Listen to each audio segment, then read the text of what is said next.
need to frighten people more to get them to realise how serious what's going on is. You remember that the extraordinary SAGE document back on March the 22nd, in which the government experts said a substantial number of people still do not feel sufficiently personally threatened. Yeah.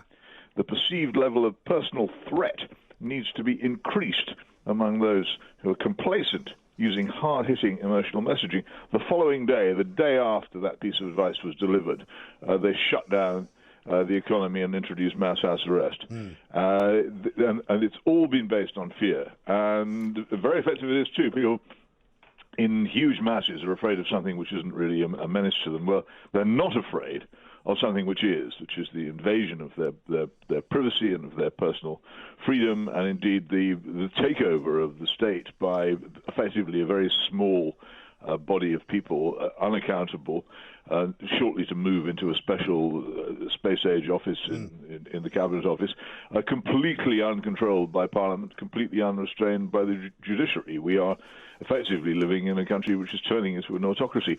While I am absolutely not an apologist for Mr. Lukashenko in Belarus, it seems quite funny for everyone to getting so pious about his obviously rigged elections and his repression, as we in our own country head towards our own version of an unfree, lawless, autocratic state. Well, indeed, and as I saw a piece, I can't remember exactly where I saw it. It might have been the Mail this morning. That only one in seven people in the Cabinet Office is actually at work in an office. It's hardly surprising that they're not encouraging anybody else. I don't want them. People always used to say, complain about MPs going on holiday, and I would say, for goodness sake, what are you complaining about? When they come back, they only pass stupid, unnecessary laws all the time. Encourage them to spend as much time as possible on the beach. It's not that I want them to be there all the time. It's that I want them to be there when the government is doing bad things which need to be restrained, and I want people of the caliber of Gerald Tam Diel and proper MPs like that to stand up in the House and say, this has gone too far.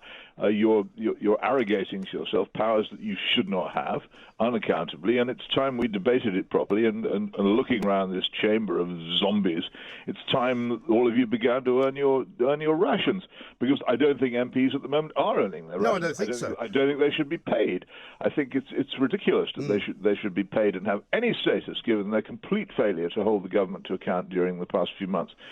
But don't you think we are also in a time when we are not governed really by ministers? We're not really governed by MPs anymore. We are now governed by this kind of autocracy of people who are appointed to jobs, like the chief medical officer, like the woman who apparently is in charge of the information commissioner, Elizabeth Denham, who apparently has been based in Canada for the best part of the last 3 months, because that's where she decided to work from home from. I mean, it beggars belief, and she's the woman who's meant to be in charge of all the data. Countries are always run by quite small groups of people. The question is what the restraints are on what they do, and whether and to whom they are responsible, and what happens when they get it wrong. Yeah.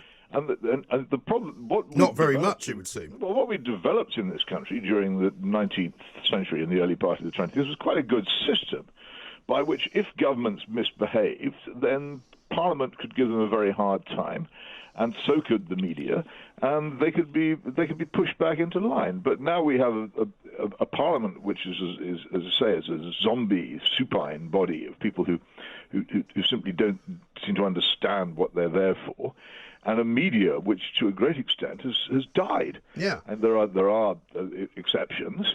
And here we are in one. Yes. But for the most part, I read newspapers which remind me of the Soviet state and Communist Party newspapers that used to be delivered in great grey wodges to my flat in Moscow in the early 1990s. There is no dissent from the basic way in which the country is being run. Yes, because there was plenty of criticism of the government, but it was kind of what I call pantomime criticism in these press briefings, where ludicrously complicated questions would be asked about why the lockdown wasn't done this way or that way. There was no question of whether it should have been done. Well, exactly, and and also these people are just showing off. They're just trying to get on TV and get noticed for career purposes, right. But they have no interest whatsoever, it seems to me, in most cases, in questioning the government. And there has been, almost from the start, an absence of people saying, why are we doing this? Have you done the right thing? And the same thing is really happening with all this A-level fuss. The fundamental thing is, why were the schools closed? Yeah. Well, exactly. Why were the exams not held? Also, stupid mistake. Even on the basis of the COVID believers who actually think that we're in the midst of a terrible plague. Even on that basis, there is no serious evidence that infections have been taking place in schools anywhere. There was no reason to close the schools. It was a complete blunder, and yet all we concentrate on is not the mistake of the closing of the schools, but the mistake subsequently made in trying to manage the closing of the schools. Right. Once again, the fundamental question is not asked, and therefore it is not answered. Also, even if I have today said, there's no point in worrying about people grabbing my exclusives these days, because nobody else in Fleet Street will follow my stories. So I can cheerfully say I have today put in a question to the Department of Health and Social Care saying, how many people after the quarantine was imposed on travellers returning from Spain, how many people who were quarantined have tested positive for COVID-19? How many have been hospitalised? How many have died? Very good question. I've been asking the same question, but I haven't actually put it to them. But well, this is the thing. You have to put it to them. But it's tedious because it's getting hold of government press offices in an age when half the civil service is away is itself a struggle. Because they always, whenever you ask any government department anything, the first response is, that's not us. Please ask somebody else. Yeah. And this battery of agencies are produced who you're sent on to. But eventually I'll get there. But this question needs to be asked. But this was the great... what was going on here, and how, and the same thing will need to be asked about the crazy destruction of tens of thousands of people's longed-for holidays in France, and the ridiculous 4 a.m. deadline by which they had to scramble back into the country. It's actually verging on cruelty. Especially, imagine a family with 2 or 3 young children struggling to get back into this country before the imposition of a quarantine, which might well destroy the livelihood of the father of that family if he didn't make it in time. And also lots of people in very good faith coming back early from their holidays because they were worried the quarantine would affect their children going back to school.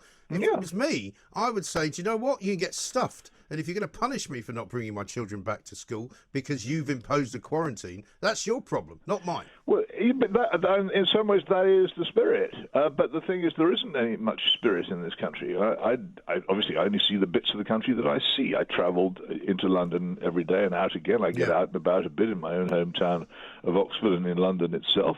And what I see is a huge amount of compliance, particularly with the muzzle decree. And people actually have been told by the government to put muzzles on their faces on the most scrappy evidence. And they've done it. Yeah.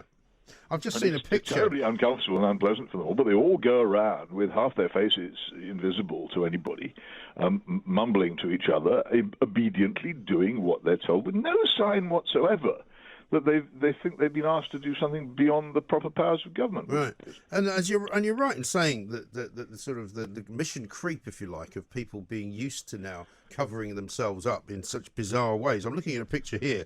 The crew of the MSC Grandioso preparing to sail from Genoa.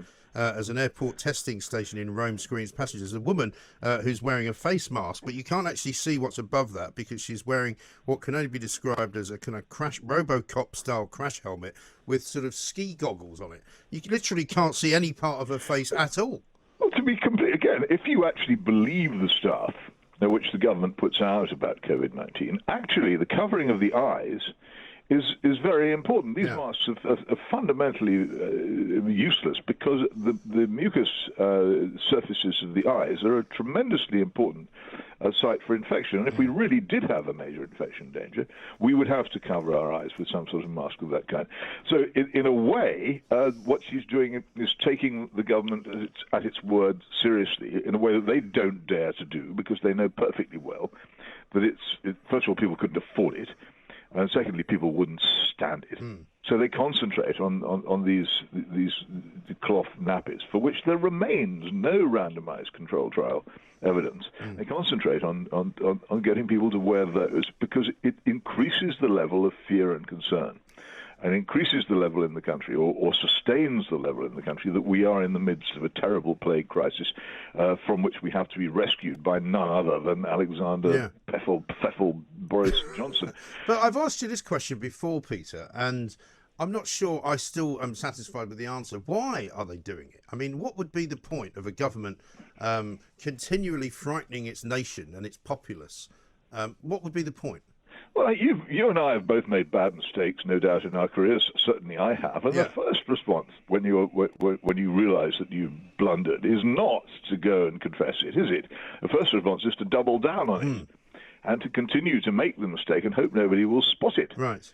And so you think they're being led? I think they know in their hearts. And I'm sure, actually, I'm sure that people such as Michael Gove in the cabinet know perfectly well this is a total bungle. Yes, which is why we don't hear much from him these days. No, almost nothing is heard from him. No. I'm sure he knows. I'm sure there are one or two others who have. I suspect the Chancellor of the Exchequer, who also knows that his whole life is going to catch fire in the autumn when the economy goes down the plumbing. But I think that there are people in there who suspect it, but they're not going. Their political careers are now tied, lashed to the career of Mr. Johnson, and he is incapable of accepting that he's made a mistake. And the simplest way of carrying on covering up for a mistake is to make it over and over again, deeper and deeper and deeper, and hope that somehow or other you'll come out the other end not too badly damaged. It's what people do. I'm afraid this is if you're ever unlucky enough to be lost in a car with a fool at the wheel, the one thing the fool will never do is admit he's made a mistake on the map and drive back to the starting point and go. He'll go. We will make America great again.